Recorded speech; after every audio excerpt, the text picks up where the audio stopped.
Hey everybody, it's Spiker. We're back with another episode of The Closing Pitch. In this episode, Dave and I talk about the unwritten rules and the culture that is surrounding this controversial topic inside of our game. If you don't know what the unwritten rules, you are getting ready for an interesting conversation, no matter if you are in baseball or outside of baseball. The big thing for us is that there's a double standard. Running down to first hard and showing a lot of passion for the game is accepted. But then if you get really excited during a big moment in the game where your energy level and your passion is at an all-time high, that's actually frowned upon. So we dive a little bit deeper because there was a big play that happened in Major League Baseball from Fernando Tatis Jr. If you don't know the backstory to this, Fernando Tatis Jr. hit a grand slam on a 3-0 pitch, which is completely frowned upon by the older generation. So as you can tell, we get all completely fired up. There is an explicit warning in this episode. We do use a few curse words. Well, Dave doesn't. I do. So this is a deep-rooted conversation around the culture of the game because in my eyes, that is a huge no-no for if we want this game to continue and grow and get more players into the game. Please subscribe, give us a review. Those reviews are super important for us, but ultimately, please subscribe and get more notifications on new episodes as we upload. Thanks. Enjoy the episode. Let's finish it. Yeah. Coming in. Yeah. Flex. I just wanna win. Yeah. LABB, who we running with. Yeah. 2233, I'm on 10 again. Yeah. State your name. What is up, everybody? Welcome back to another edition of The Closing Pitch. My name is Spiker Helms, and this is a show about people, culture, and how to create a winning lifestyle. I am sitting to the left of David Burkby, who is my co-host. He is a solo extraordinaire, has got his feet wet, and he has delivered his first solo episode. He's gotten his wings. Yeah, it was fun. It was a lot harder than I thought it was going to be. How does it feel that you're flying now? Flying, maybe just hovering so far. Not flying yet. We were talking about this. For all of you that don't know on podcasting and just content in general, there's a lot of prep work that goes into a good piece of content, and when you're trying to deliver it, and sometimes it turns out to be an amazing piece of content, and then sometimes you're like, you know what, let's just trash this thing and then start all back over.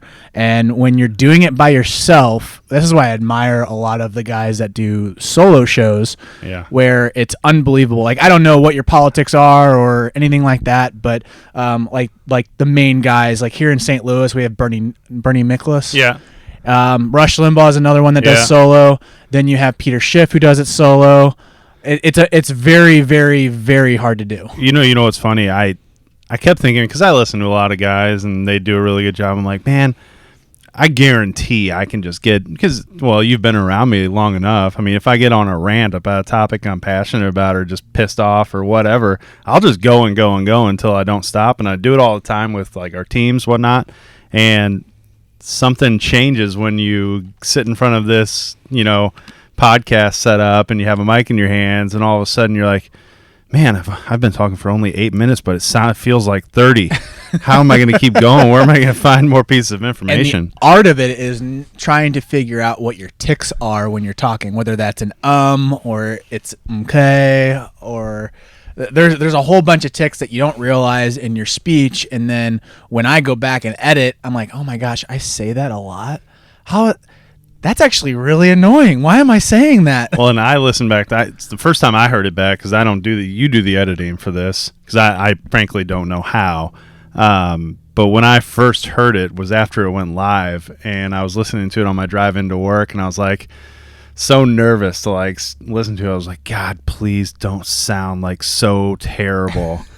Please don't suck. Please don't suck. Because you said it sounded good, but I don't know.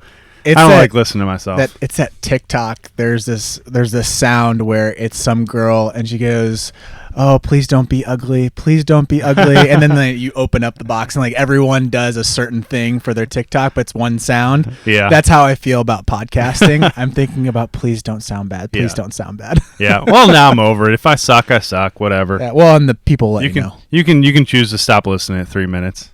I want to go into our topic now, which is the unwritten rules of baseball are crap. And when growing up playing the game, we were all about the unwritten rules. Oh, you can't do this. You can't do that.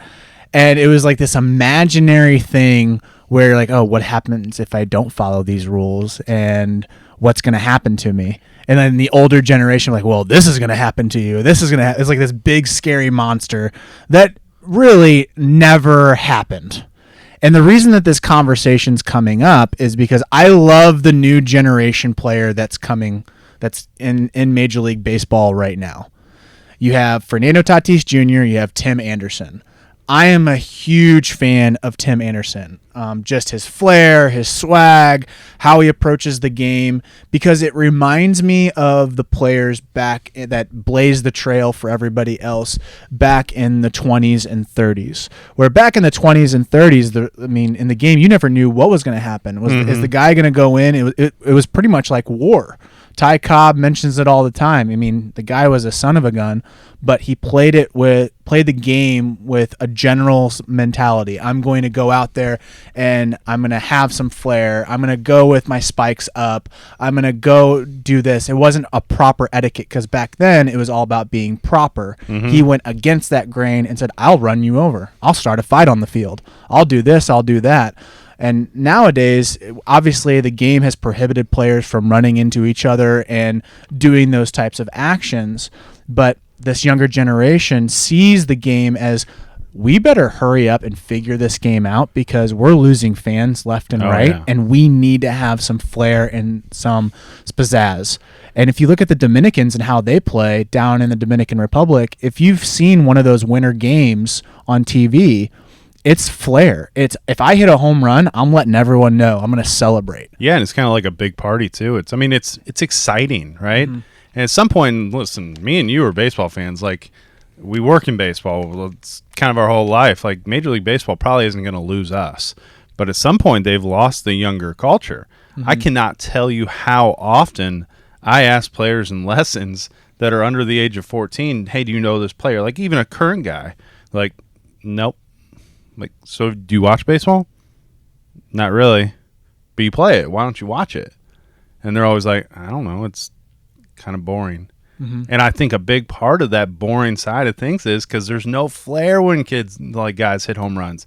There's those unwritten rules that you're talking about of, you get up 8 and you're supposed to just cruise. You're supposed to stop trying to score and not embarrass the other team or whatever it may be.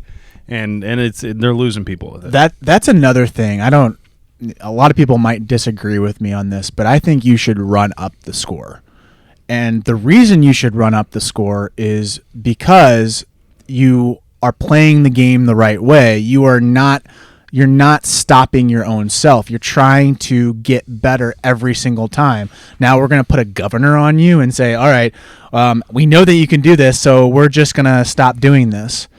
Play better competition. That's what ends up happening is that you end up moving a whole nother level. And don't be scared that the other team is not competing. They just need to drop down another level. I mean, I've always thought get better. I've always thought it was more embarrassing when you're up 9 and 10 runs in a game and there's a pass ball and you just stand at first. It's insulting. I've always thought that was way more insulting to the other team.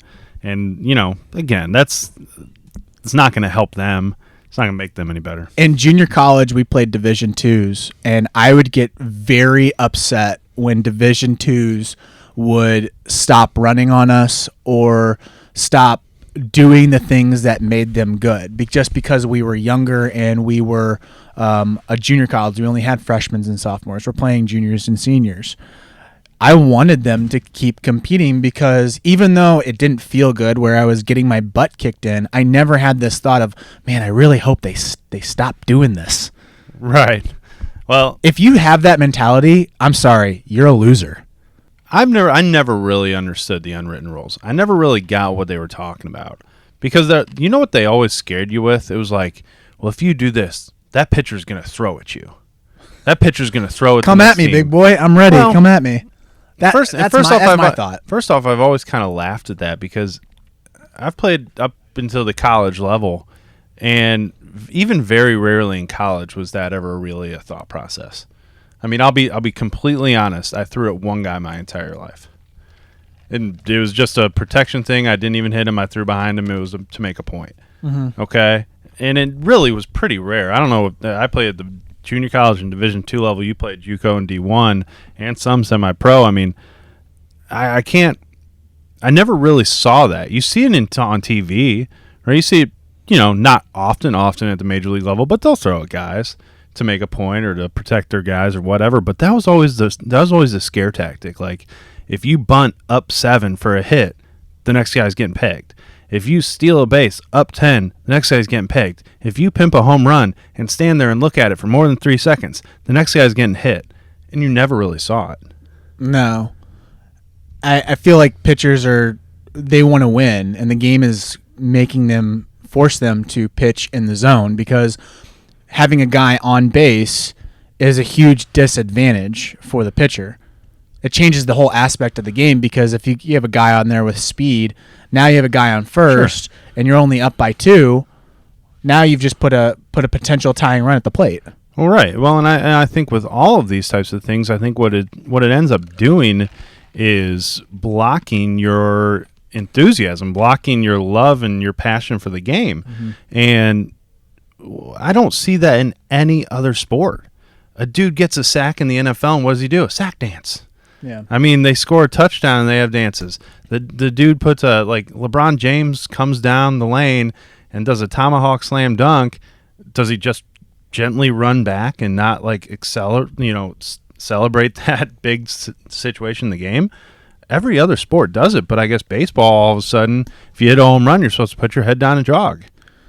I don't get it. MLB is very far behind, and my thought is that we're actually on the decline rather than the rise. The numbers might not tell you that right now, but I think from a branding and marketing standpoint, the players have done themselves a huge disservice in the last 20 years with how they've approached the game. They have these unwritten rules, and they're hurting themselves and shooting themselves in the foot. And it's not a player-driven league, it's an owner-driven league, where you have the NBA and the NFL, to a certain extent, is more of a player-driven league, where they have their own brands. Just search social media and type in any NBA star. I bet you'll have more NBA stars on your list than you have MLB stars. And also look at their follow count.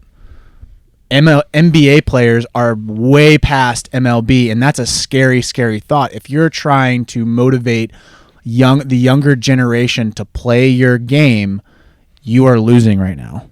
And Fernando Tatis should not be scolded. He should be put up on a freaking platform and shrined as a king. Well, for those of you who don't know or don't know about the situation, this is currently in the news because what the Padres were playing the Rangers last week, and the Padres had bases loaded, and they were up 7, and there was a 3-0 count, and the pitcher, like usual, just pipes a fastball right down the middle. Well, Fernando Tatis wasn't sitting, and taking it, and he hits a bomb, and he gets scolded at by the Rangers coaches, the media. Like, people just start coming down on him for swinging a bat. Yep. He swung a bat in baseball. What a shocking discovery. How dare you? How dare you swing a bat? And it's a different protocol because in the MLB, guys have green lights on 3-0. There's certain guys that have green lights, and there's certain guys that don't have green lights, and that's all the way down to high school and youth baseball. But you're gonna have majority more guys in professional baseball are gonna have the green light just because how good they are, and it's a pretty good sure bet that they're gonna get a good swing on a 3-0 pitch. I give a lot of high school hitters a green light 3-0 because why? What are they gonna get? they're gonna get fastball because down the the pitcher, middle. The pitcher feels like this is a comfortable count. Yeah, because the pitcher, because of this silly unwritten rule or whatever, like you should take on 3-0. I'm gonna throw a fastball right down the middle and get a free strike. Why? Why would I let that happen if I'm a hitter? That could be the best pitch that I see all at bat. So I've never understood that. And then so that whole situation occurs, right? And I wasn't watching this game. I actually didn't see it until I saw like a Trevor Bauer tweet where he's a pitcher for the Cleveland Indians, and he's pretty vocal about the changes. He's with the Reds now. The Reds? Okay. He's pretty vocal with like the changes that need to be happening in baseball to keep up with the current times and make it exciting. And he came out with something that just made me laugh and made me explore the situation. But he was like, said something like, the only problem you had in that whole situation, he tweeted at Fernando Tatis. He went through the whole list. I think I have the list. One second. He basically said the only thing you did that was wrong was apologize for it. And I started immediately thinking, I was like, well, why would I be mad if I was the pitcher? I just need to make a better pitch. Mm-hmm. If you would have thrown it on the black, the outer black on a fastball, he probably doesn't hit a bomb. Make a better pitch. Without a doubt. Without a doubt. You got it? I don't have it. I'm still searching for it. But this goes back to when Tim Anderson just absolutely crushed on one of those pitches last year, and everyone was in an uproar because he did a huge bat flip and flipped it towards his dugout. Why are we getting mad at that? I still don't understand the whole bat flip scenario.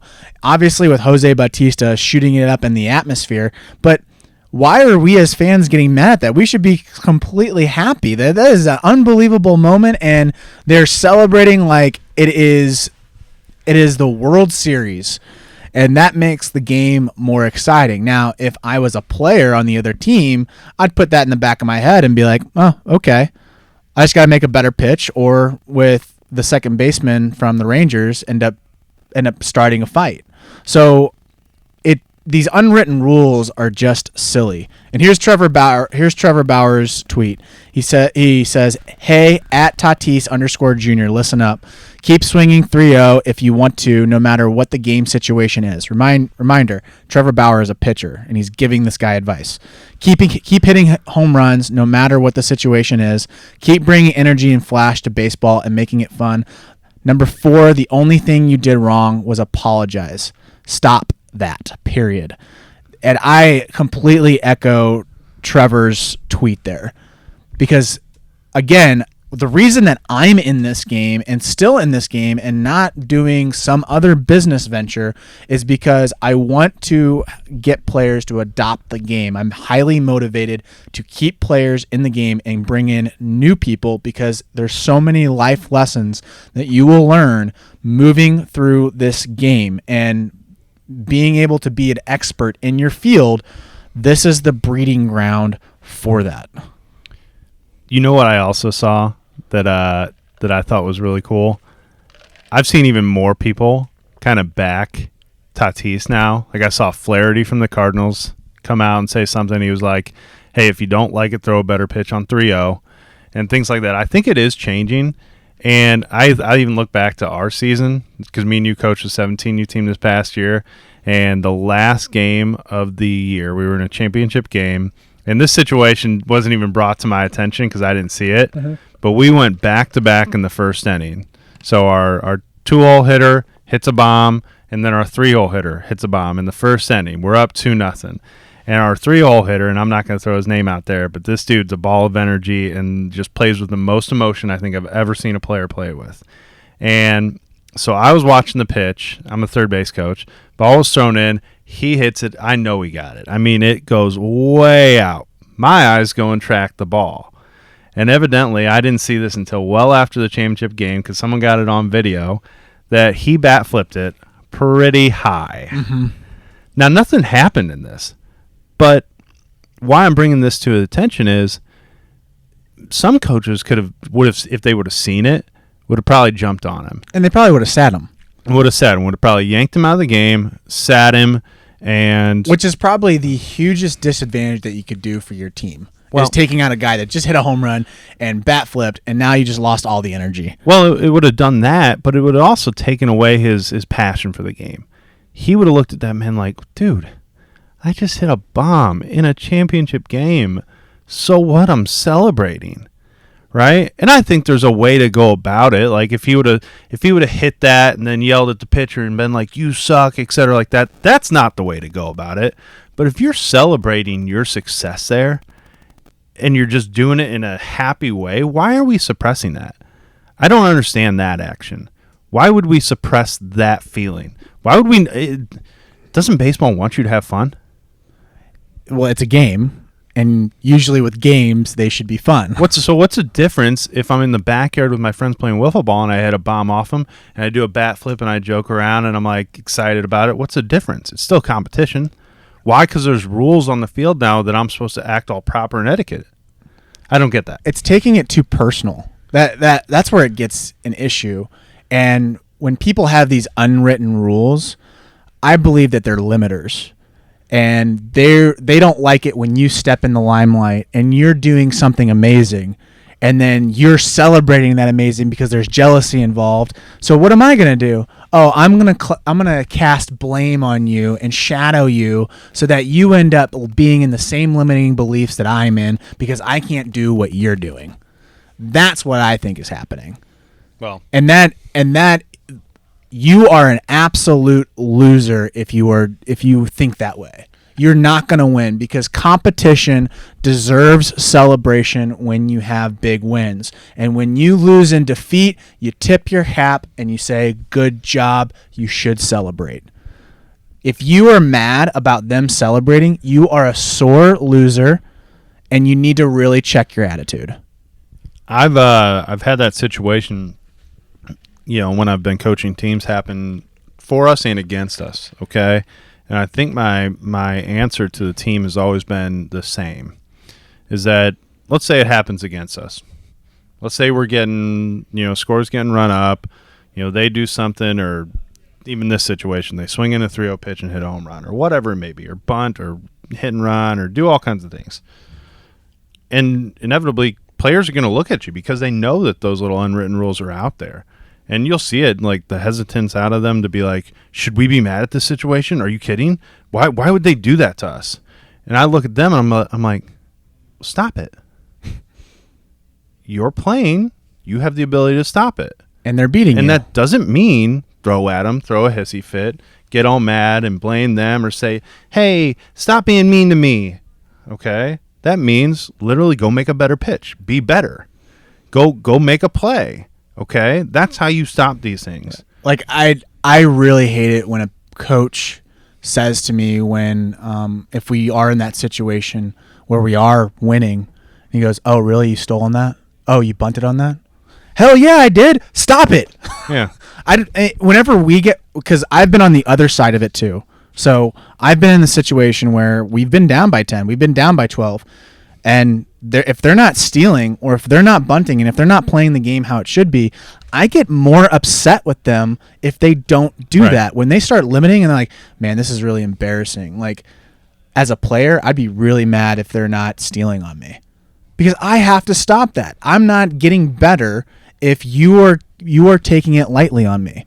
Example, we were playing the Arkansas Prospects down in Arkansas, and their team was loaded. Absolutely loaded. D1 guys up and down.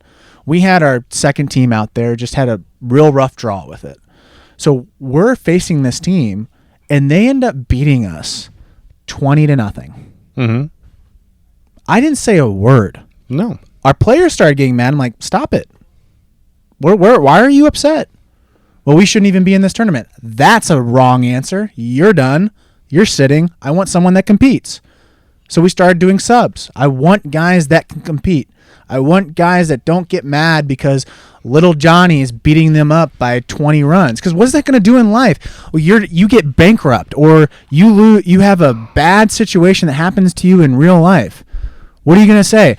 Stop doing that. You can't do that. Yes, shit happens in life. That I'm getting fired up right now because it's that loser's mentality, that limiting mentality, and this is what this game is teaching these guys, is that you're going to have really, really bad days and you're going to have really, really good days. you have to keep playing your game, and you have to make adjustments, and you have to be creative. If not, and you start complaining, you've already lost in life. Well, I think you just moved that whole situation from baseball to culture.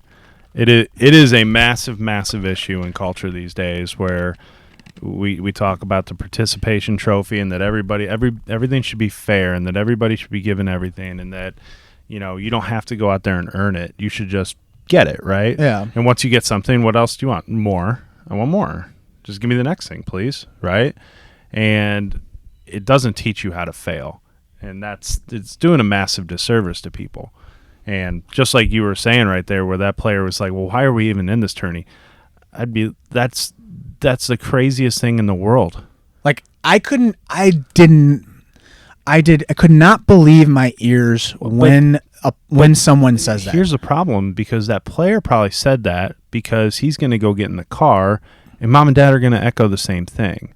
They're going to say the exact same thing. They're going to give an excuse to that player as to, well, you should have never played them. You should have never been playing against them. And I'd be looking at him like, what, do you think I'm that bad? Am I like the worst player ever? If my parents would say that to me, it's making them soft, I would have been like, dude, I want to play them again. If I would have gotten in the car after getting my butt kicked 20-0 by a bunch of SEC dudes, I would have done anything I could to get on the field against them again and prove that I could compete with them. Not to shy away and say, well, let me go find a bunch of guys who are never going to play college baseball that I can beat up. Understand what that's saying is that when you make that statement, you're basically saying, I'm not a college player. You literally just said that. I don't want to be in this tournament. I'm not a college player. All right. Now we know where we stand. So why are we even doing this? In junior college, I looked forward to playing the 4-year schools every single time. And my freshman year, we got our asses kicked. Like literally just absolutely destroyed. Like our body was completely mutilated by the end of those games. And I told myself, next fall, this will not happen. I will not allow this to happen. We're going to go into Northwest Missouri State, and we're going to go there. We're going to compete, and we're going to at least win one game. We're going to go into UCM, and we're going to compete and hopefully be in a running to actually win a game because that was a national championship team. Mm-hmm. That's the attitude. Because you're literally climbing Mount Everest there, and you're going to say, I'm going to tackle that son of a bitch. The only problem, Spike, adversity's not fun. It's not easy, right? It's not easy. But what they don't understand is that adversity is what you should be seeking out. You should be. You should literally, like, if you want to get anywhere in life, in your career, and anything, you need to be seeking out and finding situations that are gonna push you, that are gonna challenge you, that maybe you don't win at first, but you have to learn how to overcome. And that's a message that I look at those games in summer where I like those speeches after the games where we lose a tough one, or even we face some adversity. And it's funny. So go back to that situation where I talked about the kid hitting the home run. Okay, at the start of that tournament, we lost that exact same team, like 8-3, and got kind of smacked real quick in the first couple innings. And never came back. I had a talk with them after that first game and said, at some point, because we did not handle adversity well today. Mm-hmm. I go, not at all. They came out, they punched us in the mouth first, they got up 5-0, and by the end of that first inning, we were done. Never coming back. You could see in the players, you could see how they were acting. They looked at that other team as giants we were never going to beat. I said, after that first inning, or after that first game, I brought him up. I said, at some point in this tournament, you are going to face adversity again, and that will define where you guys go in this tournament. It will define if you drive home on Saturday or if you drive home Sunday with a championship. I said those exact words. Got back, played that team in the semifinal Sunday morning, beat that team. Guess what? We got down early. And only this time, we looked at it as a challenge. And we looked at it as, man, we get another opportunity to play these guys and beat them and compete with them And then we came out and beat them by the exact same score that they beat us in the first game. Carried it over, championship game. That's another team we had lost to prior. This was an 8-game tournament. We ended up going 6-2, beating the 2 teams that we lost to. It was how they then viewed adversity. It was how they viewed challenges. It wasn't a big thing to them. They were excited about it. Mm-hmm. They were excited about getting those opportunities. And then I told them after the whole thing that was the most thing it's great that we won the championship. That's fun. It's awesome. But the way that now they will hopefully look at adversity in the future, if they've walked away with anything from that whole week or that season, I hope that's what it is. Well, it's also a testament to those parents that have taught those players. Mm-hmm. Because I'll tell you right now, that's the toughest team that I've coached inside the Tigers organization. Toughest, mentally. Mm-hmm. Where if I got kicked in the face, I'm going to come back out and I'm going to try to put up some more runs. Things didn't really phase them all too much. Obviously, with players and kids, like they'll get tired, they'll get cranky. Sure. But on a majority of level of the whole entire season, if we were in a foxhole, I'd want all those dudes in my foxhole. Yep. Because I know that they're not going to be shying away and then be like, all right, when are we gonna jump this enemy? Right. When are we getting out of this foxhole? We're going to really go out there and get them. Well, there's like 500 people out there. I don't care, coach. Let's go. That's literally how they thought about the game. And overall, when they move forward, that's their biggest advantage over everybody mm-hmm. else, because we live in a culture right now, which I'm hoping it's changing soon, where a lot of guys, it's snowflake culture. Mm-hmm. It is. It's literally, I get kicked in the face and then I say okay. You know? Well, like you got men who are in college who can't go up to a girl and say hi or talk to them. Yeah. You literally do not have people, like guys, that can go up to a girl and just start a conversation. That is scary. Sure. That is completely scary. It's got to change, right? It has to. Well, I think going back to the original topic of this conversation, I think you are seeing it change, though. When you start to see more people come to the bat of a Fernando Tatis, of defending, he did nothing wrong. Mm-hmm. Like nothing. He didn't show a guy up. He did nothing. No. And people are coming to his at bat. Actually, I mean, you know this. Pitchers and hitters, God, they've always been fighting each other for things. You know, they're naturally born to not like each other. It's mm-hmm. just funny like that. But when pitchers are starting to come to the aid of that guy, and you see it from the young leadership of the MLB, and they're policing themselves now a little bit more, and they're the ones who are saying he did nothing wrong, and mm-hmm. that situation didn't violate any unwritten rule or whatever it may be. And we need to have some more fun in this game, and we need to have a little bit more flash, a little bit more style, or otherwise we're going to look up at the end of our careers, and these stadiums are going to be half empty, full of 60-year-olds and 50-year-olds, because they're the only people who have any passion left for the game. That's going to be an issue. It's very scary when a 5 or 6-year-old can say who LeBron James is, who Stephen Curry is, all the NBA, but then you say, do you know who Mike Trout is? And they don't know who Mike Trout is. Possibly one of the top 5 players that ever played the game. Do you know who Bryce Harper is? Oh, I've heard of him. That's scary. Mm-hmm. It's got to change. Or this game's going to die, that's for sure. Got to change. All right, what's your closing pitch on this? If you want this game to carry on for a long time, which I love this game, and I think it will, okay? I just think there's so many cool things that this game has taught me and that it's helped out in my life.